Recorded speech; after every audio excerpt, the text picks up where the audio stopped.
Everyone, thank you. Can we make it a little bit of a tighter circle? Move it closer. I won't bite. I promise. That's it. So we're going to speak about on stage.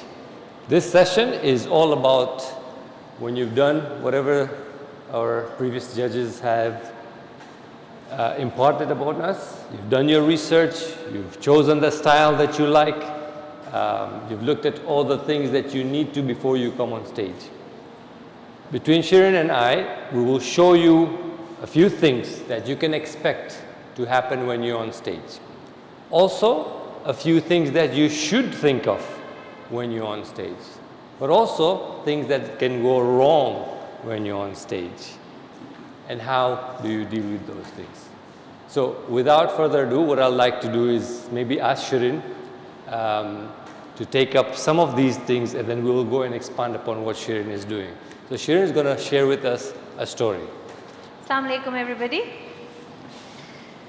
How many of you have been in jail? Raise your hands if you have. COVID time, there. Okay, so we have 3 of us who have been in jail. I see some of you have shocked expressions on your face. But it's true, we have been and we have the stories to tell. How many of you have been in detention in school? Oh please, it's nothing to be ashamed of. Raise your hand if you've been in detention. All the time. You guys haven't been in detention? You need to check your school records. Aashiq and I, we used to spend more time in detention than in Aashiq, class. I don't think they need to know that. How many of you have been in trouble with your parents? Like serious trouble, grounded? No? No? Really? All of us. Farhan? But in trouble. Every child must have been in trouble at one point or another. So how do you get out of these situations? Anybody? You know, when I say very good, I mean, okay, oops. Yeah, I realize I can't say very good, but quick thinking. Anyone else? So what helps me when I've been nearly put into jail for a traffic offense? I thought the road was clear and I was just going. Didn't realize the president's car was coming, and the policeman on the first motorbike said, "Take her to jail, do not let her go, do not take money, no bail, put her in jail."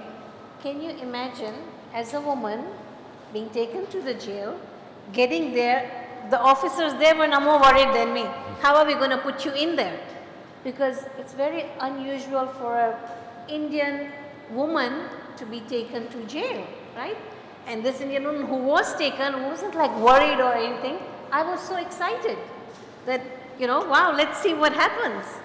So to cut a long story short, how I got out of that situation is by explaining and by talking. See, in life there'll be so many situations, so many circumstances where you will be put in a spot and you will not know how to get out of it. If you can speak clearly, if you can get your point across, if you can make the other person see your perspective, half the battle is done. Now, this doesn't work in all circumstances. I mean, if you've murdered somebody and you're caught for that murder, I don't think there are much chances of you getting away. But I'm saying other circumstances. Only like, if you prove it. You can get away from a lawyer. Yes, I was coming to that. That if you feel that you can't, then make sure you have a good, smart talking lawyer. But the point of all of us being here today is not to become lawyers, but so that we can express ourselves. Majority of you are on your journeys to start your careers, right? So if you hone your skills of becoming a good speaker, it can help you at any point in any situation. And it doesn't just matter that when you just start your journey in your career. I was applied for a job at the age of 40 and I had no CV, I had no experience. I walked in, spoke to the person and he told me, "Can you start tomorrow?" So it's all about how you express yourself, how you sell yourself to the opposite person. And we are going to get into a little more detail about this, but I'll leave it to you, Aashiq, to carry on. Thank you. What happens when you forget? What will happen on stage? You will forget. Does it happen to anyone? Does it happen to anyone? Yeah. Okay, so let's ask the experts. Shirin, what did you do when you forgot? I moved on. Okay. Because at that point, if I'm trying to remember something and it's gone, your mind is blank. I think we saw the MC when she started off. Where is our MC? When she started off, she was so excited that when she came up, she forgot. She didn't give up. She started twice. She didn't give up till she got it right the third time. And this is what makes a good speaker, that you don't give up. As I've always said, and I love saying this dialogue, there are three kinds of speeches, right? I have to, I can't have an event without saying it. There's the speech that you will prepare, there's the speech that you will deliver, and there is the speech that you will wish you had delivered. Even when we go back, we remember sometimes, and I'm always telling them, oh, I forgot to say that point. We're human beings. Chat, CBT or whatever GPT is there to help us. But if we take everything from it, and please don't take anything of your speech from it, because we are going to check, and you will be disqualified and you will just fail. Take content, add your drama. See, a good speaker is like a magician. Now, there are two kinds of magicians.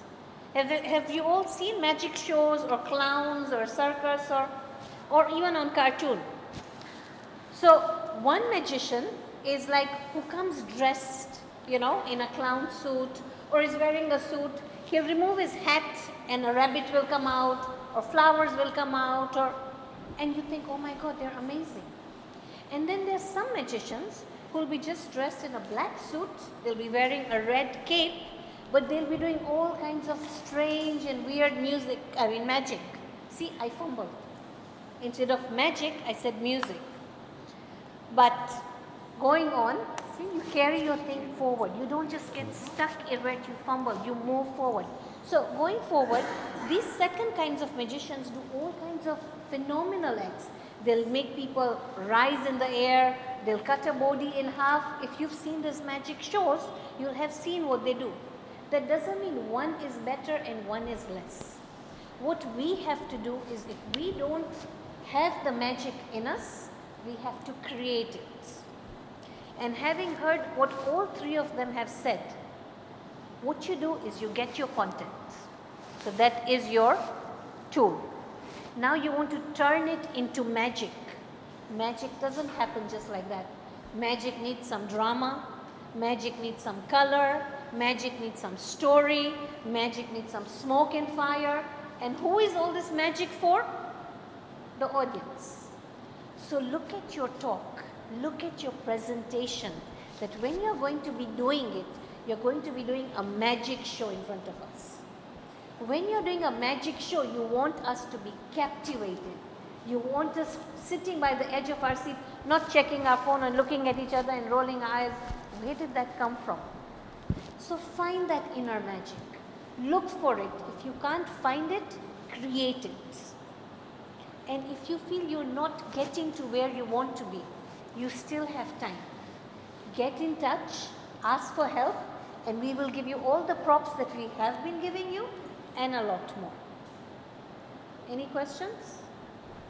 So we'll be seeing a lot of magicians next week. So, sorry, I just wanted to say it was about forgetting, but ask your question, I'll come back to that. Yes? So, my question is that when I'm preparing a speech, because I am such a type that I first write it down, I type it, I read it to myself, and then I present it. So, when I'm writing it down, I have a different way in my head of how will I speak it. Yeah. When I'm actually speaking it, let's say in front of the mirror or somewhere else, I'm saying it in a different way. When I come on stage, it's a different way. So how do I... Okay, we'll come to that. Yeah. We'll come to that. We have the structure which we'll take you through. So that's the last part of what we're going to do. He's giving you all the structural stuff. I'm giving you all the magical stuff. But to put it in simple, You want to eat chicken. Okay? Bear with me. I know we are all hungry. You want to eat, suppose, what do you want to eat in chicken? What do you like? Sorry? Chicken pasta. Okay.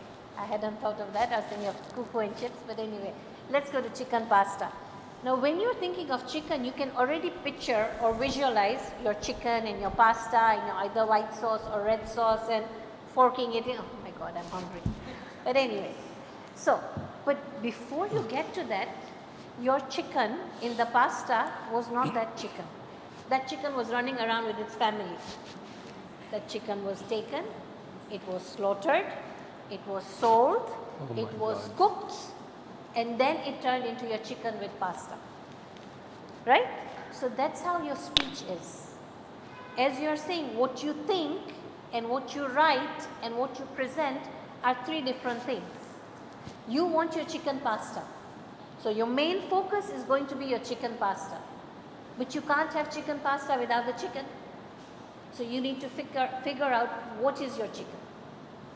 What is your main substance? What is your meat? What is the thing that you're going to put in this dish? That is where your topic comes in. And if your chicken is wearing sunglasses or chains, that's also good for you. It's got personality, right? It adds more flavor. So that is very crucial. Once you have your topic, which is the hardest part to figure, because we have sat there and we have literally hit our heads when we've heard the same topic over and over and over and over.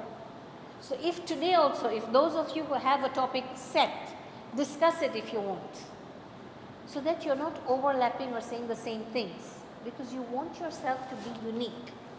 See, all of us, we may be all, half women, half men, but we are all individuals. We are all very unique in our own ways. That is why we each have a single thumbprint, right? We all have a simple, unique thumbprint or fingerprint, which is unique just to us. Even twins, their fingerprints are different. So what we want to see is what is different, what is special, what is wow, what is magic about you. So to get your main content, get that, work on it so that your chicken turns into your pasta. Any more questions? So, sometimes there can be that you are trying to engage with the crowd. However, they are not getting engaged. All of them keep on talking. Some of them, they stand up and leave you.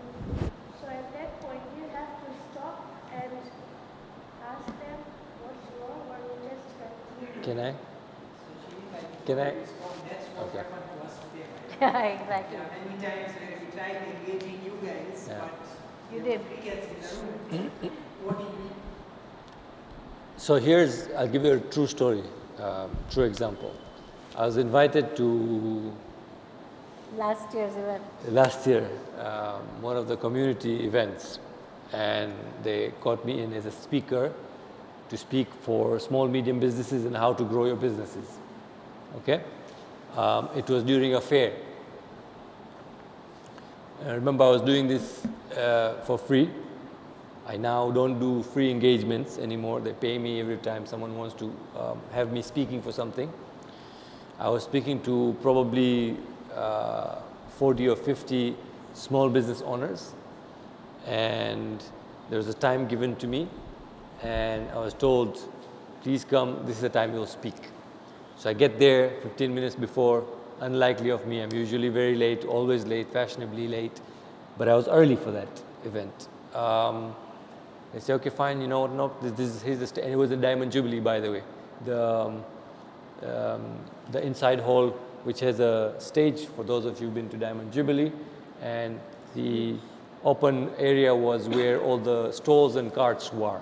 So there, at any point in time, about 300 or 400 people there, engaging with each other, wanting to buy things. So there's a lot of noise, and the organizers say, okay, fine, why don't you get on the stage and you start speaking.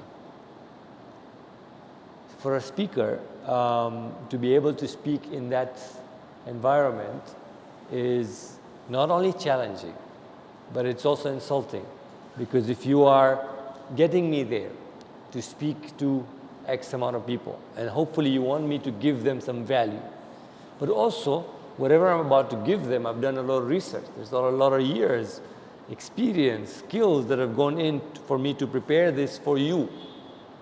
And so when I went up there, I stood quiet. I didn't speak for about 15 minutes. And those guys, why don't you speak? I'm like, no, because my audience is not here. My audience is not here. And so you keep quiet. And ultimately, they realized this is not going to work out. I said, look, I'm going to, because it's a Jamaat thing, I will do you a favor. I'll come back at the end of the show to do this. But I'm not going to speak here because this is not how I'm going to be able to get to the people that you want me to get to, because they're busy selling their stuff. It's unfair of me asking them to leave or not attend their stalls and come and listen to me. They would have done a better job at making sure the management is there is a seclusion for the speakers. But when you find yourself in something like that, the first thing to do is just take a pose. That's what I'm trying to say. When you take a pose, everyone is wondering, there's a speaker on stage, they're supposed to say something. They're not saying anything. It's quiet. You capture people's attention. And if you find yourself in a place that you really, really cannot engage, cannot speak, then that space or that audience has not been prepared for you or to hear you talk. And so it's better you re-engage it. Okay? But we're gonna move faster. I think we're at 5:10. What's my time like? Fatima, what time am I supposed to finish? 5? I still have 20 minutes. Oh my God. Okay. So we're speaking about if you forget. What happens if you forget? So Shirin Bhai gave you an example. Number one, always have 2, 3, 4 different backup stories that you can tell, because stories will help you connect. And when you put things within your speech, a story especially, no one knows whether they were supposed to be there or not. And while you're telling a story, you will hopefully remember it again. So always have 2 or 3 stories in your pocket that you can tell. It doesn't matter if you've already told it before. It's better than forgetting and shutting up. Second, you forgot. The audience does not know your speech, does not know your talk, does not know your content. So they don't know you forgot. It's exactly what you said. Move on. And you can come back to that point again. Understood? Okay. The third thing that can go wrong, and this is rarely, but it happens, when you freeze on stage. Have you not seen people freeze, like not say anything, can't do anything? Has that happened? Have you seen that? I'd like to add something Please. there. I've seen somebody pee on stage. I'm not joking. Shirin Bhai, keep it halal, please. I'm telling you, Okay. a few years ago, we had a stage play that we were doing. I won't say how many years ago, a lot of years ago. And we were all participating, and suddenly the person who was standing next to me stopped talking. And she was supposed to give her dialogue, and she's just stopped, she's quiet. So there's a third person there. The third person and I looked at each other and realized that she's nervous. So we tried to put in a few words. Suddenly now, as someone like me who cannot stand still, I'm surprised today I'm standing still, but I was moving around and there was a puddle.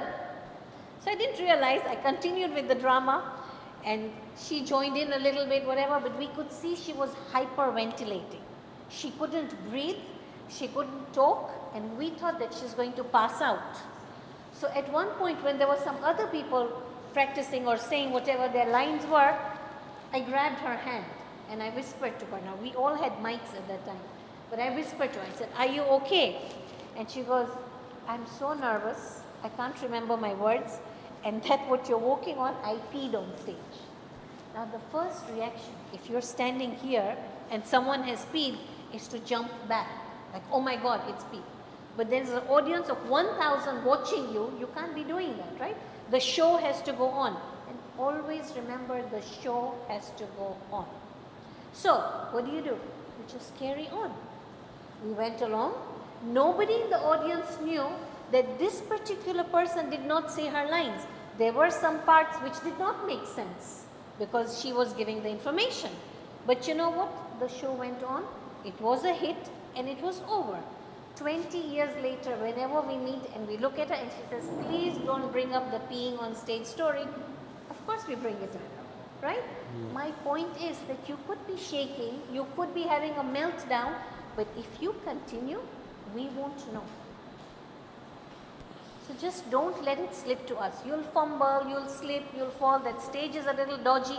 Look at it as a challenge. That you know what, if I could just walk as I want, it's so simple. But if I walk not knowing if I'm going to fall down and break my leg, that's more challenging. So now I have double pressure. I have to think of what I say, I have to think of how I walk. Hopefully we'll get the stage fixed. But all these things are part and parcel of your presentation. Today it's this platform. Tomorrow you'll be asked suddenly in your work environment, come and give a speech.